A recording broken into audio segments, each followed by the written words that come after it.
So we're going to talk about Independence Day and independence wealth, how we can build wealth.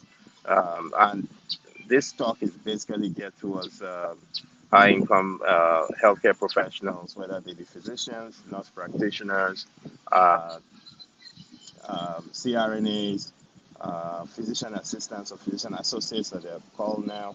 Um, any of those people, even some nurses as well, can be high income earners depending on what they're doing. So this talk is for everybody. Can I have the next slide, please? All right. So I reflected on this day and what it means to me. It just happens that I try to do weekly webinars and weekly LinkedIn Live, more like it. And this day falls on the 250th anniversary of the country that I've lived for the last few years. So like I said, I came here in 2007, so it's almost 20 years I've been here, and it's just been great. So I reflect on it, and I think about my fellow healthcare workers, high-income healthcare workers, and how what freedom means to us.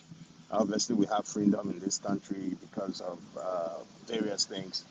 First thing, the military, the forefathers, the military has keeps everybody safe, no matter what you think or what side of the divide you are. You still know that the military are at the forefront of this country and keep everybody safe.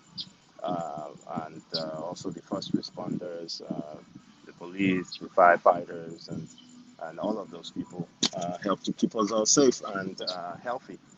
So I think that for high income earners, we tend to forget that even though once we start earning high, I remember when I was in residency, I did residency 2007 to 2010, and the pay was not much, and you kind of live within your means, and then all of a sudden you become an attendant, and your salary is like 10x, and your life or your lifestyle kind of just balloons without even you knowing. It's almost like it's not like something you plan to do. It's kind of subconsciously your spending balloons as well as your pay balloons. If you know what I mean. You change houses, you start living a little bit larger, you get a nice car, you take care of your family more, your kids even feel the difference in your lifestyle, your wife, your husband, everything just kind of fits it's almost like pouring water into a cup. The water just kind of molds into that cup. So as your income increases, your lifestyle changes and increases as well. If you know what I mean, to kind of swallow up the income you're actually putting in. So it's not like you're going to save more. Proportionally, if you were saving 20, let's say 10% of your income before, you probably will be saving another 10% of your income. I'm on live.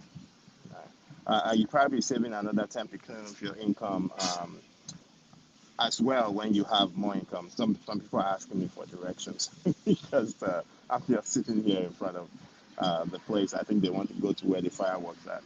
So anyway, if you were saving about 10% of your income when you're earning $40,000, you probably save 10% of your income when you're earning $400,000. It's just the way it is because you're kind of used to that. You wouldn't say now, oh, now that I'm earning $400,000 instead of 40,000 a year, I'm going to save 200,000. It's not going to happen. It's just the way human beings are. But I think that if we talk about this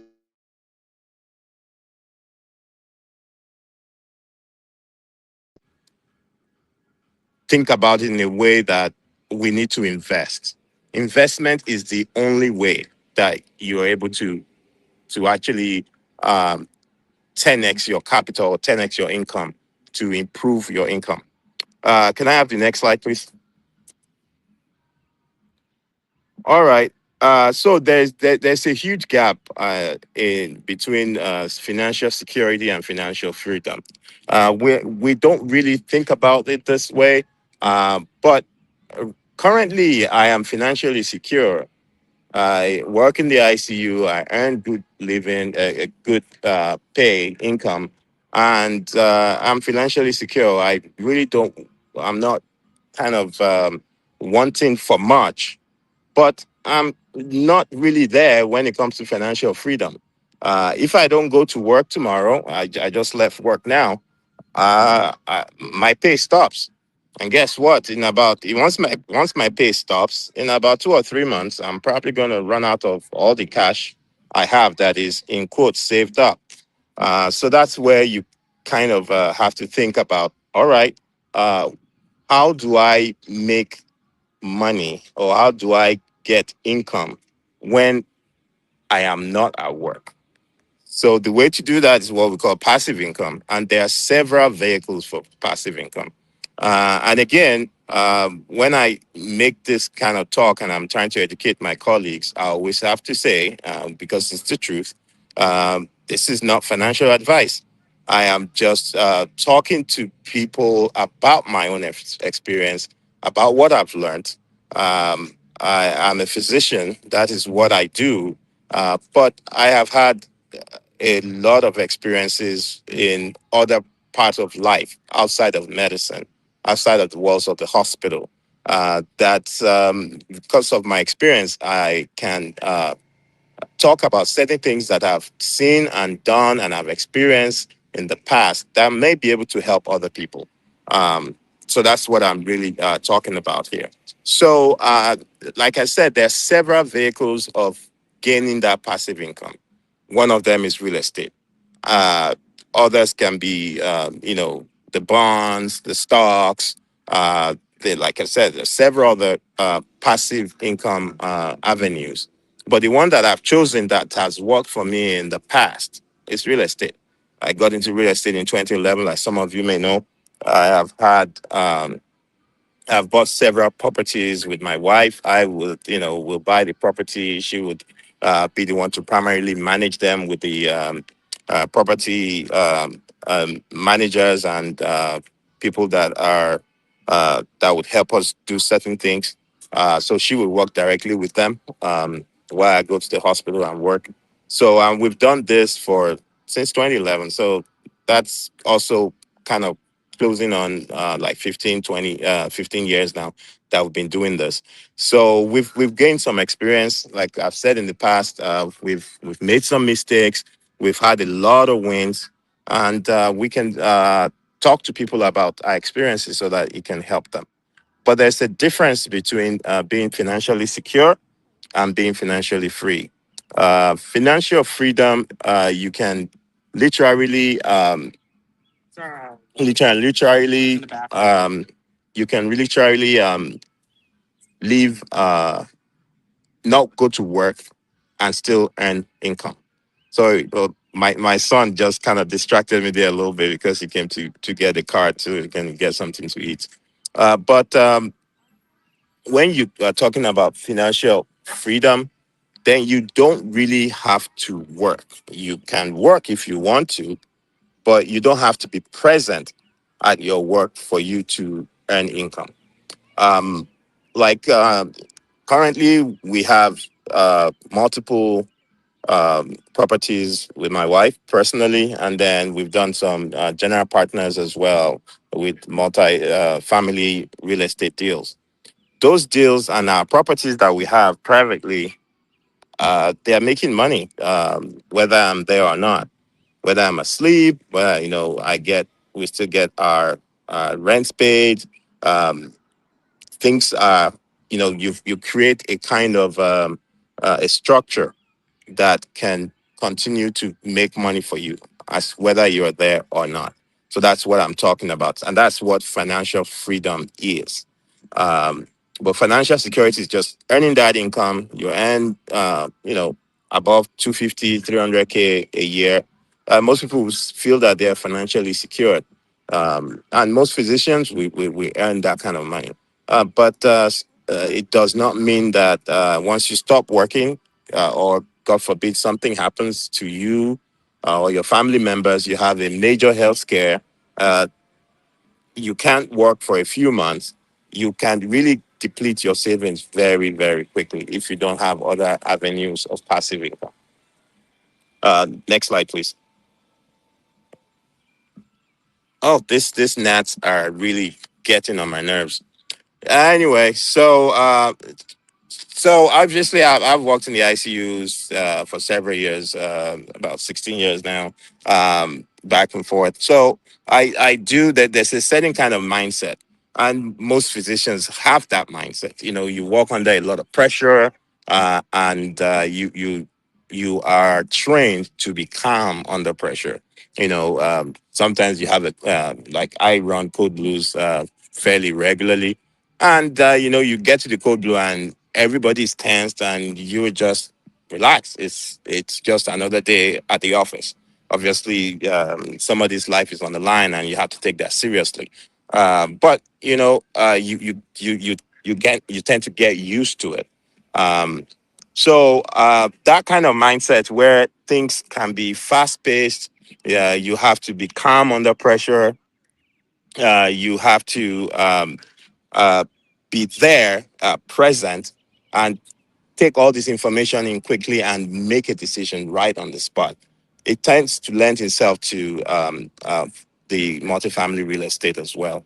And you can use that kind of framework to to uh, um, to address or to what would I say now?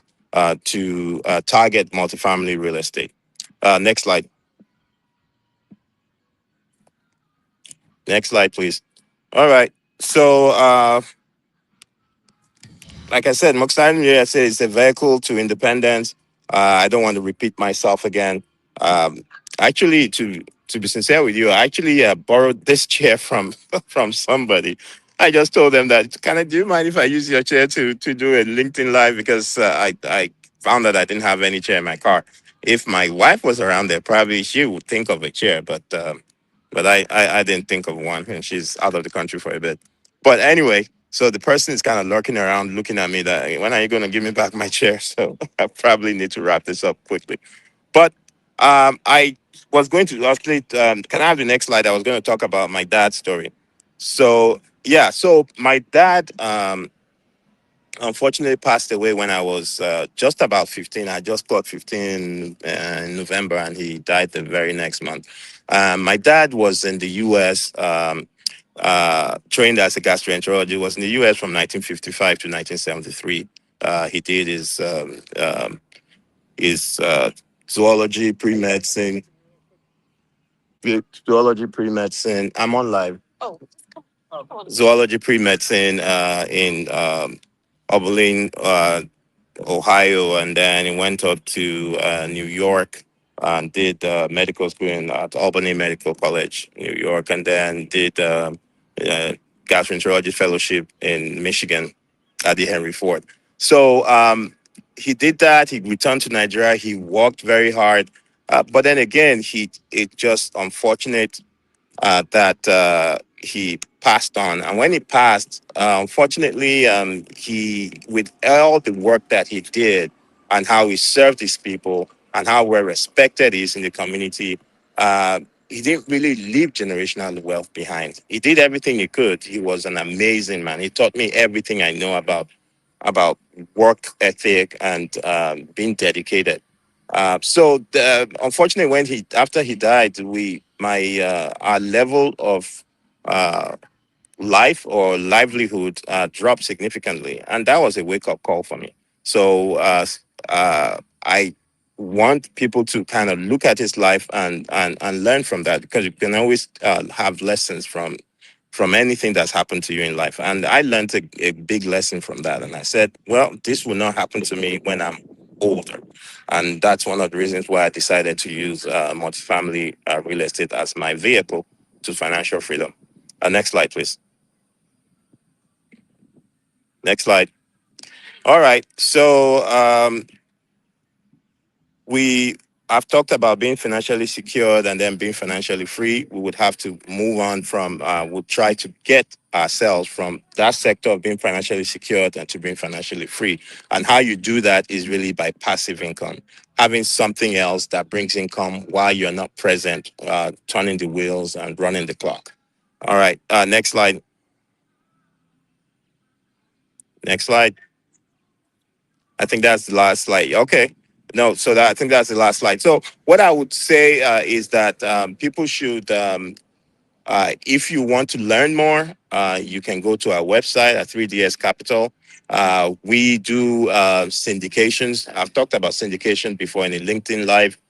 You can watch that episode to kind of know what syndications are. If it's a term that you're not used to or you've not heard before or you're not totally familiar with, we do syndications and we acquire multifamilies, some of them 100 units more, that any of us coming together to secure those properties cannot buy by themselves. And, one of the things is being an operator on deals like that. Um, I tap into what I have learned in medicine to help me. You know, you showing up every day being your yay, being your yay, and your nay being your nay, because people need to trust you. People need to know that you would always do what you tell them they are going to do. So I think I'll wrap this up. Like I said, this is a borrowed chair. And I think we've spent about 20 minutes right now. And I didn't want to really spend more than that because that was what I promised the person. Was going to have the chair for about 20 minutes. If there's any questions, they can be dropped in the chat and I'll be glad to answer them uh, really quickly. Otherwise, I will sign out. And once you go to our website at 3DS Capital, you can book a call with me or my wife. You can join our list of investors or our email list, and we'll start sending out emails on what we have going on. All right. Thanks very much, everybody. I appreciate you joining me because you could do have done anything on anywhere you could have been anywhere else on Independence Day, but you decided to spend about 20 minutes with me. So I appreciate it very much. And happy 4th of July to everybody. And God bless America. Thank you.